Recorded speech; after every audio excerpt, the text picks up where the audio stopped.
உங்க கண்டிப்பான மேலதிகாரி உங்களை காலையில 9 மணிக்கு ஆபீஸுக்கு வர சொன்னா நீங்க கரெக்டா 9 மணிக்கு அங்க போய் நிப்பீங்க. எவ்வளவு தடைகள் வந்தாலும் அது எல்லாத்தையும் சமாளிச்சுட்டு சரியான நேரத்துக்கு நீங்க போயிடுவீங்க. அப்படித்தானே?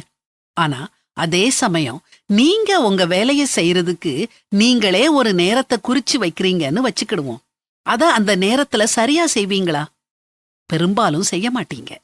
மற்றவங்களுக்கு கீழ்ப்படிகிற நீங்க ஏன் உங்களுக்கு கீழ்ப்படிய மாட்டேங்கிறீங்க? அடுத்தவங்க கனவுகளை நீங்க கட்டுறீங்க. ஆனா உங்க குறிக்கோளை அடைய நீங்க அவ்வளவு தூரம் சிரமப்படுறது இல்ல. ஏன்? நமக்கு ஒரு கட்டுப்பாடு தேவை. அந்த கட்டுப்பாட்டுக்குள்ள நாம இருந்தாதான் நம்மால முடிவுகளை எடுக்க முடியும். இல்லன்னா மற்றவங்க தான் நமக்கான முடிவுகளை எடுப்பாங்க. கட்டுப்பாடான வாழ்க்கை இருந்துச்சுதுன்னா நல்லொழுக்கங்கள் உருவாகும். நல்லொழுக்கங்கள் நம்மள கடினமா உழைக்க தூண்டும். கடின உழைப்பு வளர்ச்சியை கொடுக்கும். வளர்ச்சி நம்மை வலிமையானவங்களா ஆக்கும். இதன் மூலம் தன்னம்பிக்கை கூடும். தன்னம்பிக்கை நம்மை செயல்பட வைக்கும். நற்செயல்கள் செய்யும் போது வாய்ப்புகள் கதவை தட்டும். வாய்ப்புகளை பிரயோஜனப்படுத்திக்கிட்டோம்னா நிச்சயமா வெற்றிதான். வெற்றிக்கு மூல காரணம் கட்டுப்பாடான வாழ்க்கை. நம்முடைய சுய முயற்சியால கட்டுப்பாடான வாழ்க்கை வாழ முடியாது.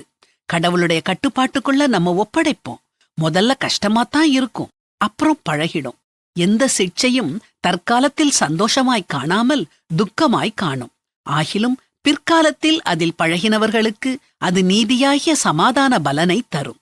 ஆகையினால் நெகிழ்ந்த கைகளையும் தளர்ந்த முழங்கால்களையும் நீங்கள் திரும்ப நிமிர்த்தி, முடமாயிருக்கிறது பிசகிப் போகாமல் சொஸ்தமாகும்படிக்கு உங்கள் பாதங்களுக்கு வழிகளை செவ்வைப்படுத்துங்கள்.